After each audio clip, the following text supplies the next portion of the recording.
বেদাতি সাধারণ মানুষের সাথে চলাফেরাতে অসুবিধা নেই, কিন্তু যারা বেদাতি হুজুর তাদের সাথে উঠা বসা করলে ফিতনায় লিপ্ত হইতে পারে, সেজন্য সাধারণ মানুষ বেঁচে থাকবেন। আলেমরাও, কোরআন সুন্নাহর আলেমরা বেদাতি আলেমের সাথে বেদাতি হুজুরের সাথে বসবেন না, না হলে মানুষরা বিভ্রান্ত হবে যে আমি যদি বেদাতি মোল্লার সাথে বসে থাকি তাহলে মানুষ ভাবে যে ও ওনারে তো বসে থাকতে আমি বসলাম তো কি হলো, আর তারপরে বিভ্রান্ত হবেন। বা তারাও হয়তো ভালো কাজ কিছু করে, কিন্তু মানুষকে তো বিভ্রান্ত করে জান্নাতের পথে নিয়ে যাচ্ছে, ভুল পথে নিয়ে যাচ্ছে। সুতরাং বেদাতি হুজুরদের কাছে বসবেন না। আর বেদাতি সাধারণ জন আত্মীয় স্বজন, তাদের হক আছে, অবশ্যই বসবেন, তাদেরকে হেদায়েতের উদ্দেশ্যে বসবেন, তাদের দ্বারা প্রভাবিত না হয়ে তাদেরকে প্রভাবিত করার চেষ্টা করবেন, কোরআন সুন্নাহর দিকে নিয়ে আসার চেষ্টা করবেন, তাদের সাথে ভালো আচরণ করবেন, নম্র আচরণ করে দাওয়াত দেওয়ার চেষ্টা করবেন। আল্লাহ তৌফিক দান করুন। ভরণ পোষণের টাকা, আমি স্ত্রীকে তালাক দিয়েছি, আমি কি আমার ছেলের ভরণ পোষণের টাকা দিতে পারি? ভরণ পোষণ তো আপনার উপর ফরজ, আপনার স্ত্রী তো বাচ্চা নয়, ওটা আসলে আপনার বাচ্চা। কথা বোঝা গেছে না? এই জন্য এক শ্রেণীর লোকেরা তালাক দিয়ে দিচ্ছেন আর বাচ্চারও খোঁজ নিচ্ছেন না, বাচ্চাকে মানুষ করতে হচ্ছে ওর মাকে। এটা হারাম কাজ করছেন আপনি, কাবিরা গুনাহ করছেন আপনি, বান্দার হক নষ্ট করছেন, ছেলের হক নষ্ট করছেন আপনি। আপনার যতদিন পর্যন্ত ওই ছেলে মানুষ না হয়েছে বা মেয়ে মানুষে বিয়ে শাদী না দিতে পেরেছেন, আপনার ভরণ পোষণ ফরজ। ওর মাকে তালাক দিয়েছেন, তো বাচ্চাটাকেও তালাক দিয়ে দিয়েছেন আপনি। এত মূর্খতা আমাদের সমাজে, আল্লাহ হেদায়েত দান করুন। হ্যাঁ, কখনো ভাবেন একটা পয়সার দায়িত্ব নেই। আপনার স্ত্রী যদি কোটিপতিও হয়, সার্ভিস হোল্ডার, চাকরি করছে, তারপর একটা পয়সা খরচ করা তার জন্য জরুরি নয় যে আপনার বাচ্চার জন্য খরচ, এটা আপনার বাচ্চা। সুতরাং আপনি তালাক দিলেও আপনার বাচ্চার পুরো ভরণ পোষণ আপনার বাড়িতে নিয়ে এসে দেন, যদি বড় বাচ্চা হয়ে গিয়ে থাকে। আর যদি ছোট থাকে, মায়ের কাছে থাকতে দেন, সেখানে ভালো থাকবে, ভালো প্রতিপালন পাবে, পরিচর্যা পাবে, আর সেখানে আপনাকে পুরো খরচ দিতে হবে। এগুলো আপনার উপরে ফরজ। জি, মৃত মানুষ স্বপ্নের মাধ্যমে আমার কাছে খাবার চাইছে, তো আমার করণীয় কি? দেখেন, স্বপ্ন ইসলামের কোনো দলিল নয়, তবে স্বপ্ন ইসলামের দলিল না, মানে বুঝতে পারছেন তো? অর্থাৎ কেউ যদি খাবার চায় তাহলে আপনাকে দান সাদকা করতে হবে, জরুরি হয়ে যায়নি, বুঝতে পারছেন?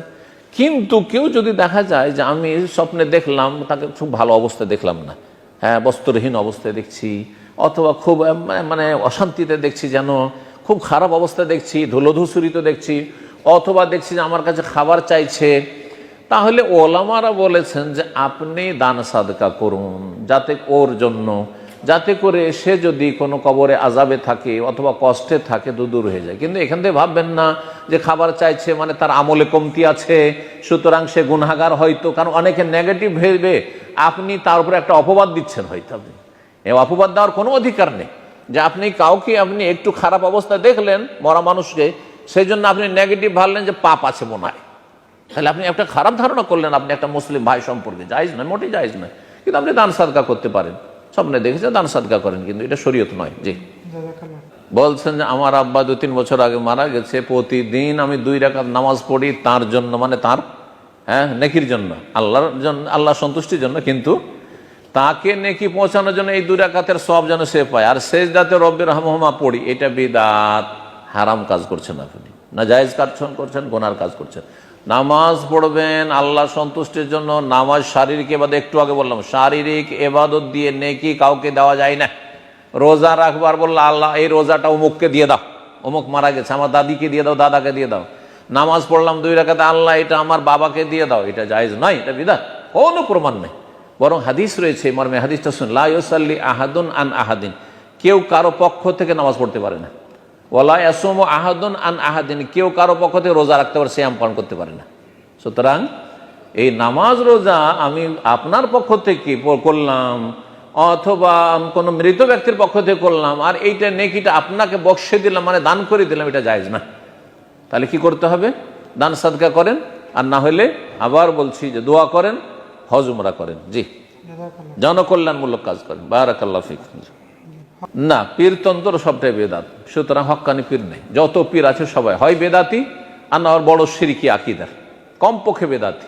পীরতন্ত্র শুরু হয়, পীর মুরিদি শুরু হয় বেদাত দিয়ে, আর বেদাতি ওজিফা দিয়ে, আর শেষ হয়, সমাপ্তি হয় হলুল ওয়াহদাতুল ওজুদ আর কবর মাজার পূজার আকীদা, শিরকি আকীদা দিয়ে।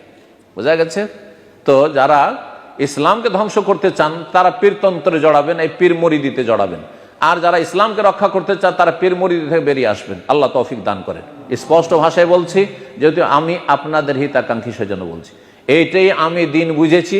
হ্যাঁ, আরব দেশ থেকে লেখাপড়া করার পরে 30 বছর ছাত্র জীবন কাটানোর পরে তারপরে 30 বছর দাওয়াতি কাজ করছি। সুতরাং আপনাদেরকে যেটা আল্লাহর দিন মনে করছি সেটাই বলছি। যদি ইমান ইসলাম রক্ষা করতে হয়, পীরদের খপ্পর থেকে বেরিয়ে আসেন, গুমরাহি থেকে বেরিয়ে আসেন। মোটেই নয়, কোন রকমের পীর নেই। পীর ইসলামী পীরতন্ত্রের কোনো অবকাশ নেই। আল্লাহ এই পীরতন্ত্র ঠিক ওই রকমই যেমন হিন্দুদের ব্রাহ্মণতন্ত্র, বুঝা গেছে? ব্রাহ্মণ্যবাদ না না না, কখনো যাবেন না এগুলোতে। আল্লাহ হেফাজত করুন, আল্লাহ বাঁচিয়ে রাখুন এবং সুন্নত মোতাবিক জীবনযাপনের তৌফিক দান করুন।